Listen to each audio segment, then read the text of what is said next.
Hello everybody. Assalamu alaikum. Walaikum assalam.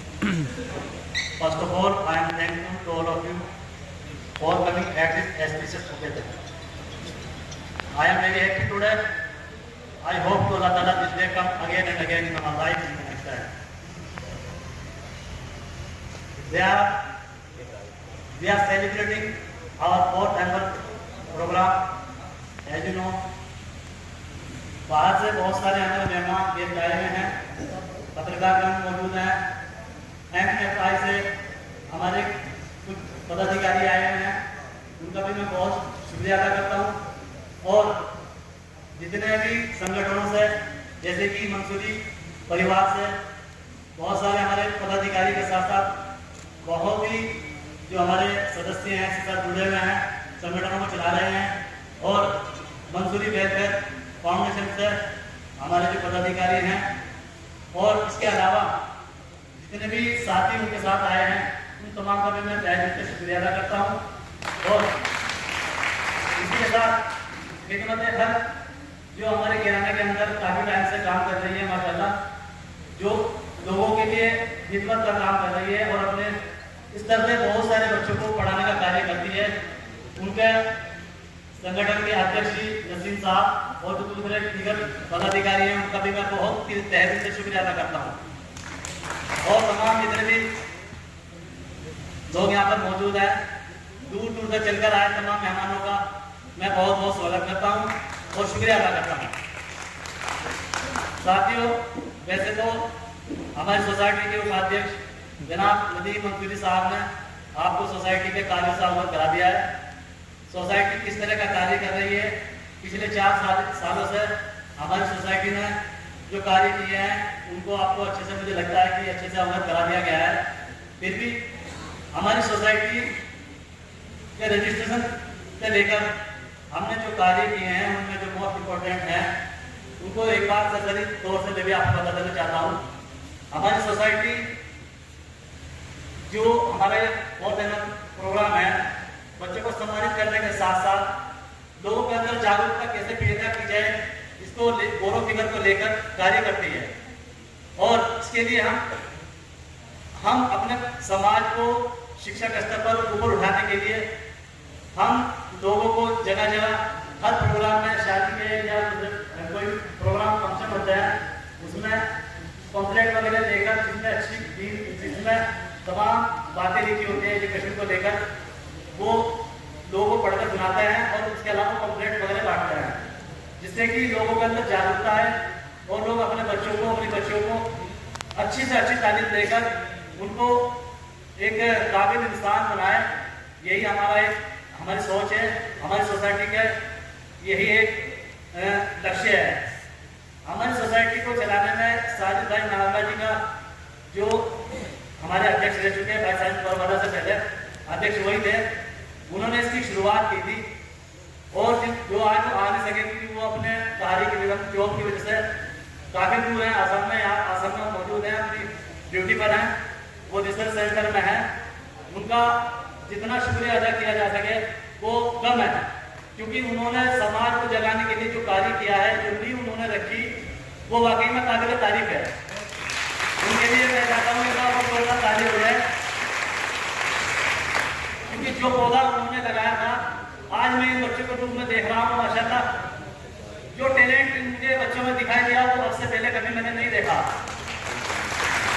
इन बच्चों का talent को देखकर मैं इतना खुश हूँ, मैं आप लोगों को जाहिर नहीं कर सकता, क्योंकि इन बच्चों का टैलेंट को देखकर मुझे लग रहा है कि इंशाअल्लाह अनकरीबी हमारी बिरादरी के और समाज से ऐसे लोग पैदा होंगे, ऐसे बच्चे पैदा होंगे जो समाज का नाम रोशन करेंगे और जिनमें अधिकारी और बड़ी बड़ी रैंक के बड़ी बड़ी पोस्ट पर जितने भी अधिकारी होंगे, IAS अधिकारी या साइंटिस्ट या डॉक्टर, सभी का शुक्र करते हैं इंशाअल्लाह। इसी स्टेज के माध्यम से हम सबको देखने को मिलेगा इंशाअल्लाह। साथियों, मैं आप लोगों को अवगत करा देना चाहता हूँ कि हमारी सोसाइटी अभी सोसाइटी लेवल पर ही काम कर रही थी, लेकिन इंशाल्लाह नेक्स्ट टाइम हम जल्दी दूसरी कम्युनिटी के लोगों को भी साथ में ला रहे हैं, क्योंकि कोई भी काम जब शुरू किया जाता है तो अपने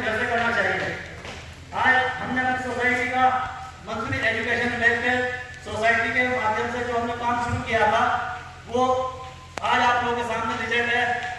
मैं मानता हूँ जिस तरह का ये प्रोग्राम आज गिराना के अंदर आप लोगों की वजह से सक्सेस हुआ है, वो शायद इस तरह का प्रोग्राम अभी तक कहीं नहीं हुआ। क्योंकि मंसूरी बिरादरी एक पिछड़ी बिरादरी मानी जाती थी, लेकिन इसको सबसे पहले एजुकेशन लाइन के एजुकेशन के लिए जो पहचान दिलाई है तो Mansoori education and welfare society ने, मैं मानता हूँ पूरे हिंदुस्तान के अंदर अगर पहचान का कार्य कर रही है तो मंसूरी एजुकेशन वेलफेयर सोसाइटी कर रही है। मंसूरी एजुकेशन वेलफेयर सोसाइटी का असर ये हो रहा है कि इस तरह की छोटी छोटी सोसाइटियाँ अलग अलग शहरों में कस्बों में बनाई जा रही है, लोग उस पर काम कर रहे हैं, क्योंकि इससे मुतासिर होकर लोग देख रहे हैं कि जो इतना अच्छा कार्य सोसाइटी कर रही है, ये वाकई में ये जरूरत है, आज के लिए समाज के लिए बहुत जरूरत है।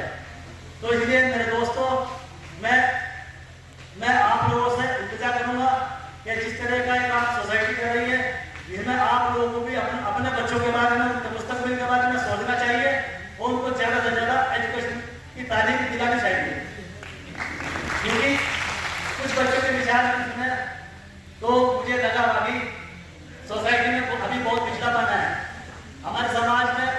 अभी इतना पिछड़ापन है कि जो बच्चों ने बताया कि लोग अपने बच्चों को स्कूल भेजने से कतराते हैं, भेजो पर्दे के एहतमाम के साथ भेजो। जो एक बच्ची ने भी बहुत अच्छा ये शुरू में ही बहुत अच्छे बच्ची ने ज्ञान करा था, तो उसको मैं मानता हूँ आप अपने बच्चों को भेजिए स्कूल, आधे से आधा तालीम दीजिए, भले ही आप पर्दे के एहतमाम के साथ भेजिए, क्योंकि ये बहुत जरूरी है, दीन भी सिखाता है और समाज में कोई आपको मना नहीं करेगा।